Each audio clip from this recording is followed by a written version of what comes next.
और इधर आपको बता दें, जमशेदपुर के साक्षी गोल चक्कर पर सोमवार को विश्व हिंदू परिषद और बजरंग दल के तत्वाधान में विभिन्न मुद्दों को लेकर विरोध प्रदर्शन आयोजित किया गया। इस दौरान बड़ी संख्या में कार्यकर्ता जुटे और अपनी मांगों को लेकर जोरदार प्रदर्शन किया।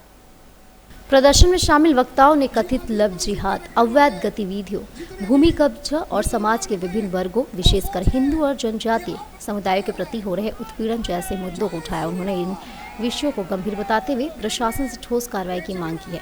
वक्ताओं ने कहा कि समाज में जागरूकता की कमी के कारण ऐसे मामलों में वृद्धि देखने को मिल रही है। उन्होंने लोगों से सतर्क रहने और अपने परिवार और समाज की सुरक्षा के प्रति सजग रहने की अपील की। साथ ही युवाओं को सही दिशा में मार्गदर्शन देने पर भी जोर दिया गया ताकि वे किसी प्रकार के बहकावे में न आए। प्रदर्शन के दौरान कार्यकर्ताओं ने नारेबाजी कर अपनी मांगों को मजबूत से रखा और संबंधित मुद्दों पर कड़े कदम उठाने की मांग की। कार्यक्रम में सुरक्षा व्यवस्था बनाए रखने के लिए स्थानीय पुलिस भी तैनात रही, जिससे किसी प्रकार की अप्रिय घटना न घटित हो।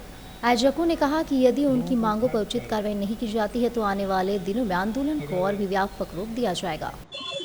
एक सार्थक विषय पर विरोध प्रदर्शन करने के लिए आज का एक कार्यक्रम किया है।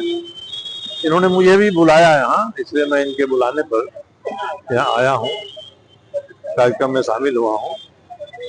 और अभी हाल में रांची में जो घटना घटी उसको तो मैंने बहुत नजदीक से देखा और उसे ऐसा लगा कि बहुत सारी चीजें योजनाबद्ध तरीके से की जा रही है। तो एकाध क्या ऐसी घटनाएं हो जाती तो इसको नजरअंदाज किया जा सकता है, मगर एक समूह जो खास संप्रदाय से है उसका एक समूह इस तरह की गतिविधियों को अंजाम देने लगा है योजनाएं बनाकर, और उसने ये मान लिया है कि जिन बेटियों की आबरू लूट जा रही है और जिनके लिए उन्होंने ऑडियो वीडियो सबूत खड़ा कर लिया है, तो वो लड़कियां लोक लाज के भय से अपना मुंह बंद रखें। रांची की घटना में उस बहादुर बेटी ने पुलिस के सामने केस दायर किया और सबों को सजा दिलवाने के लिए तत्परता से कदम बढ़ाया। सबके सब गिरफ्तार हो गए हैं। जब ये गिरफ्तार हुए हैं तो जो सूचना मिल रही है वह सूचना और भी चिंता का विषय है। ये एक तरह का सिलसिला शुरू हो गया है कि एक को पकड़ो, एक के साथ दुष्कर्म करो, उसको माध्यम बनाओ, लोक लाज के डर से बोलेगी नहीं और लोगों को इसमें दुष्कर्म में शामिल कराओ। तो इस पर हमारी जो सरकारें हैं उन सरकारों को, राज्य की हो सरकार, केंद्र की सरकार हो, उसको कड़ाई से कार्रवाई करनी चाहिए। रांची की घटना एक उदाहरण है।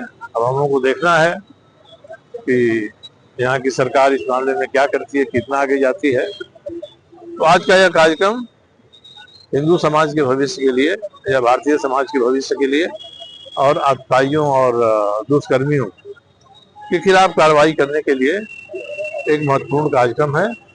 इससे चेतना फैलेगी और यह विषय समाज के बीच में जाएगा। जो दुष्कर्मी हैं उनको भी एक चेतावनी है और जो दुष्कर्म के शिकार हो रहे हैं उनके लिए भी एक सलाह है कि आप लोग लाज के भय से मुंह छुपा कर मत बैठिए, इसका डट कर सामना करिए, तभी हम इस पर विजय पा सकते हैं।